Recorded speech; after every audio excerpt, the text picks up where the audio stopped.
जिन लोगों के जीवन में कई सारी समस्या है, जो लोग अपने जीवन में बहुत दुखी है, उन लोगों के लिए आज की ये कहानी। एक युवक था, उनके माता पिता नहीं थे, तो वो एक मालिक के यहां काम करता था और शाम को अपने लिए खाना बनाता था। रोज 4 चपाती बनाता था। एक दिन हुआ यूं, उसकी 4 चपाती में से एक चपाती कम हो गई। उसने देखा आज 3 चपाती, एक चपाती कौन ले गया? शायद उधर इधर गिर गई होगी, मगर मिली नहीं। दूसरे दिन देखा तो आज भी 3 चपाती।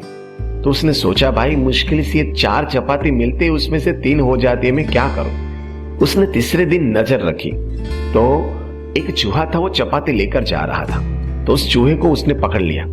जैसे चूहे को पकड़ा, चूहा ने बोला, देख भाई, मेरी लाइफ डिस्टर्ब मत कर, ये चपाती मेरी है, मेरे नसीब की है, मैं लेकर उसे खा जाऊंगा।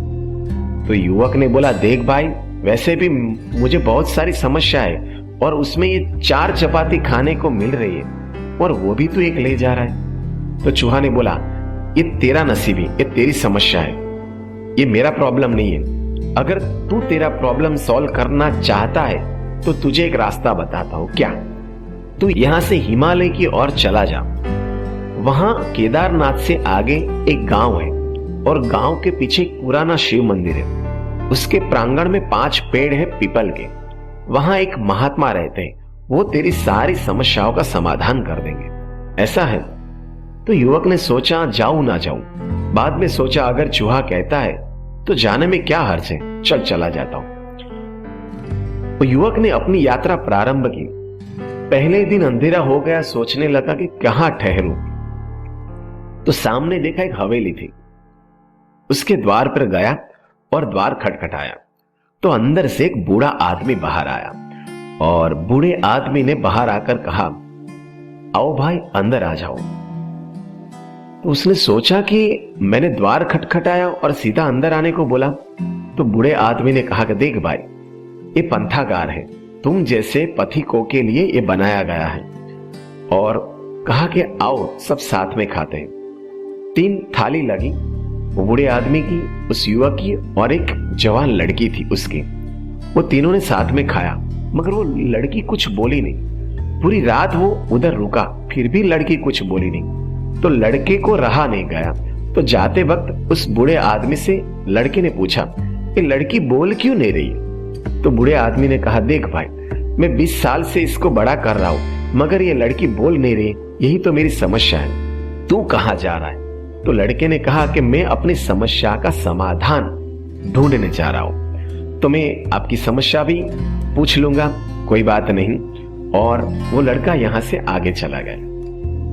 जैसे वो हिमालय की वो पहाड़ी में प्रवेश करता है तो 1-2 पहाड़ी के बाद उसने देखा कि सामने से भूस्खलन हो रहा है। तो डर गया कि आज तो मैं मरने वाला हूं। जैसे ही भगवान को याद करने के लिए ऊपर देखा तो एक बहुत ऊंचा पेड़ था। उस पेड़ की टोच पर एक आदमी बैठा था और उसे पुकार लगाई कि भाई मुझे बचाओ। तो ऊपर बैठे हुए आदमी ने हाथ में छड़ी ली और घुमाई और उसे सीधा ऊपर ले आया और वो बच गया। उस लड़के ने पूछा कि भाई तू कौन है? तो उस आदमी ने बताया कि मैं एक तांत्रिक बाबा हूं, मुझे स्वर्ग में जाना है। मैं इधर 100 साल से बैठा हूं, मगर मैं स्वर्ग में नहीं जा रहा हूं, ये मेरी समस्या है, ऐसा क्यों होता है? तो लड़के ने बोला कि मैं भी अपनी समस्या का समाधान ढूंढने के लिए एक महात्मा के पास जा रहा हूं। तो तांत्रिक ने बोला, मेरी भी समस्या पूछ लेना। कोई बात नहीं, पूछ लूंगा, अब मुझे आगे जाना है, मुझे ले जाओ। तो उस तांत्रिक ने छड़ी घुमाई और उसे आगे भेज दिया। वो आगे जैसे जा रहा था, रास्ते में एक नदी आई।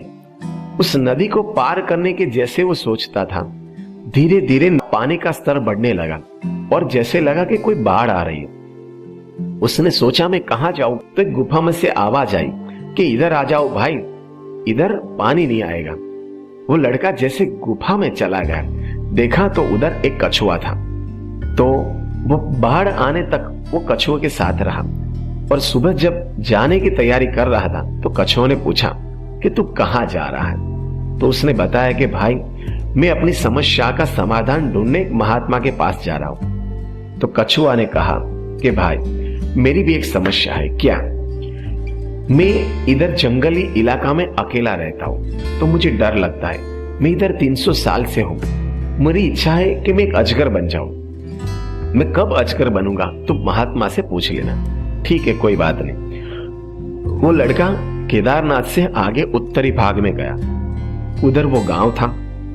गांव के पीछे गया तो वो पुराना मंदिर था, 5 पीपल के पेड़ थे, शिव मंदिर था और उसके कोने में एक महात्मा बैठे थे, धार्मिक प्रवचन कर रहे थे। वो लड़का वो सभा में जाकर बैठ गया। तो महात्मा ने कहा कि देखो भाई, आप सब अपनी अपनी समस्याओं का समाधान ढूंढने मेरे पास आए हो, मगर मैं केवल आपकी 3 ही समस्या का समाधान कर सकता हूं, चौथी नहीं।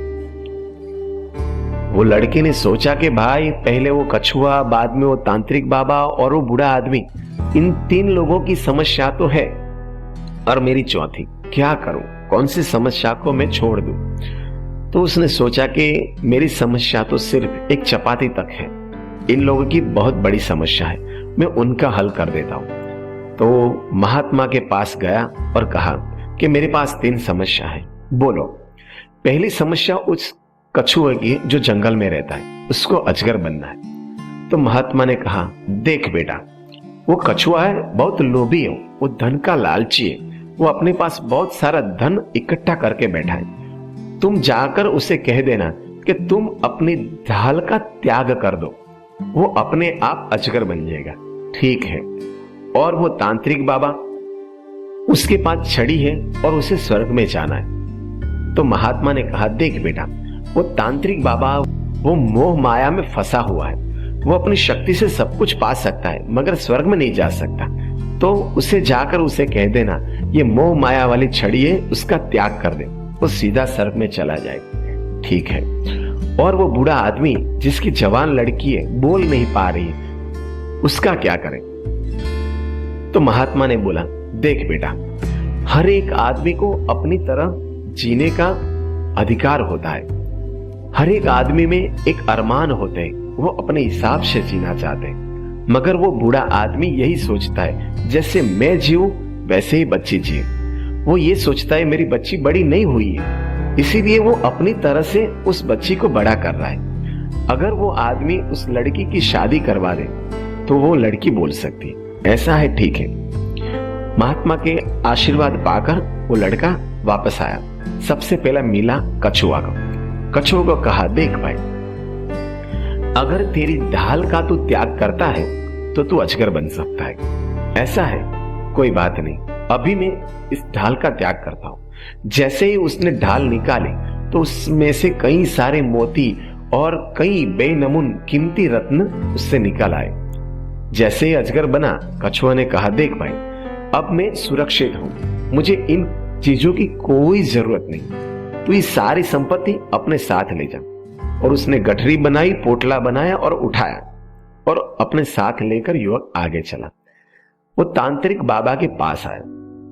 उसने कहा कि तांत्रिक बाबा जी, अगर आप अपनी ये मोह माया वाली छड़ी का त्याग करते हैं तो आप स्वर्ग में जा सकते हैं। ऐसा है तो इसका मैं त्याग तो कर दूं, मगर एक काम करो, इसको यूं नहीं जाने देता। एक काम करो, इसको तुम रख लो, ये सारी भौतिक सुविधा और संपत्ति तुमको प्रदान करेगी। जैसे ही छड़ी का त्याग किया, तांत्रिक बाबा सीधा स्वर्ग में चले गए। अब वो आया उस हवेली के पास, बुढ़े आदमी के पास। बुढ़े आदमी को कहा, देखो भाई, अगर तुम इस लड़की की शादी करवा देते हो तो ये लड़की बोल सकती है। उस बूढ़े आदमी ने अपना सिर खुजाया और कहा कि तेरी बात सच है, तू पैसे वाला है, तू अपने पास ये पावर यानी कि सब कुछ कर सकती है, ये छड़ी ये भी रखता है, तो तेरे जैसा दामाद मुझे कहां से मिलेगा? इस लड़की की शादी मैं तुमसे ही करवा देता हूं। और वो जवान अच्छी खासी लड़की के साथ उस लड़के की शादी हो गई। तो देखो भाई, इस लड़के ने अपना था वो छोड़ दिया। जो व्यक्ति अपनी सोचता है वो कभी खुश नहीं हो पाता है, वो हमेशा दुखी रहता है। जो दूसरों के बारे में सोचता है, दूसरों की भलाई सोचता है, वो हमेशा सुखी रह सकता है, वो कभी दुखी नहीं होता है। उसने दूसरों के दुख के बारे में सोचा। जो दूसरों का भला करेगा उसका भला ऊपर वाला करता है।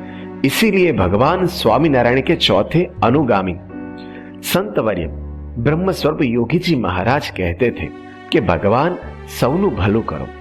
जो सबका भला सोचता है उसका भला ऊपर वाला करता है। तो यह भलाई का फल। मैं हूं आप सबका दोस्त एलजी।